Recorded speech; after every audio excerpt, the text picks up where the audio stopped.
I am with Ellesmere Port after round 3 of the ENG Under-13s Youth Netball Premier League Northern Conference. Ellesmere Port, I did say in my kind of intro that you had to win both games. And in theory you did, but you kind of didn't. There is still hope in terms of a top 4 finish. But for me, winning 2 games here today would make it a lot more realistic. Yeah. Your first game against DNA, I hate excuses, but I'm going to use just because I like Ellesmere Port and I like what they do, especially in their local community. I'm going to give you a pass. You had a few players missing. Yeah. Yeah. Do you still feel, even with players missing, you could have still won that game? I think if we played as well as we did in the second game, we could have played as well as we could have won, because I think because we knew we were missing players, our heads were just down already. And we thought that we were going to lose before we even went on the pitch without our 2 main shooters. Pitch. Of course. Blooper. Mental home. It's because you play football. Do you know, I was about to say that. I think that when you do play sport, when I played football and stuff, if certain players weren't there, you kind of had that defeatist attitude. Yeah. Well, people like me did, and I didn't make it, so it's not a good attitude to have. But yeah, I get where you're coming from. You kind of played as if you felt sorry for yourself. Yeah. We haven't got our best team. Oh, it's not going. Do you know what I mean? So, do you feel with a better attitude, you potentially could have won that game, or was it a write-off because you didn't have those players? No, I feel like we could have won if our heads were more up, if we didn't start from the start that our heads were down and that we just didn't have our main shooters in general. Yeah, because that's where it was kind of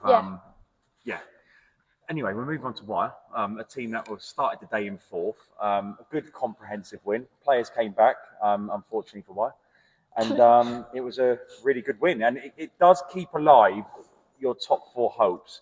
So this is how the cookie's going to crumble. You got 5 points. You win your next 2 games, you go up to 9 points. If you beat Warrington at the end of the season, that'd be 11 points. No team has never not qualified for a grand finals with 11 points. So you have to win your next 3 games. So you've got, let's talk about the Wire game. So what did you do well in that before I go into I feel like our passes were really good and we just came forward and our heads were more up with our main shooters, and I feel like everyone just played amazing in general. They did actually, And really cool, we all played our best games that we could have. We all marked, we all did our passes, we all came forward, we all moved in space. Cool. Did you expect to win that game? Yeah, I thought we were going to win because we had all of our players and everyone was more happy because we'd lost the second game, we had to bring ourselves back up, and I feel like we did that quite well. Right. It can be quite difficult. Let's talk about the narrative then. 3 games left. Leeds, Grangetown, Warrington. You have to win all 3. No team has ever qualified for the top 4 with 9 points. Never happened. Do you win all 3 games? Yeah. And if it comes, Warrington were superb day. They beat Oaksway. They beat Manchester Lions.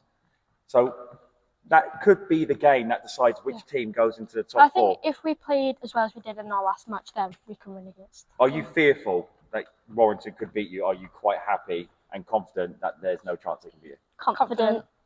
No chance. No chance. Yeah, brilliant. Got my Instagram reel.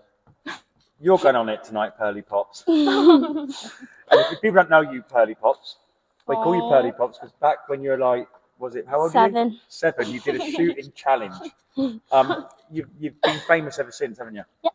Well, wasn't that great though? That was the best thing ever, wasn't it? Yeah. Yeah. And if it wasn't for people like you, I wouldn't be doing interviews because I gained my confidence doing interviews because of people like you. So thank you very much, Pearly Pops. She's famous. Anyway, Ellesmere Port, you'll still have a small chance. Well, you still have a big chance, but you're going to have to win all 3 games. So we will see you again in round 4. Thank you, Ellesmere Port. Thank you.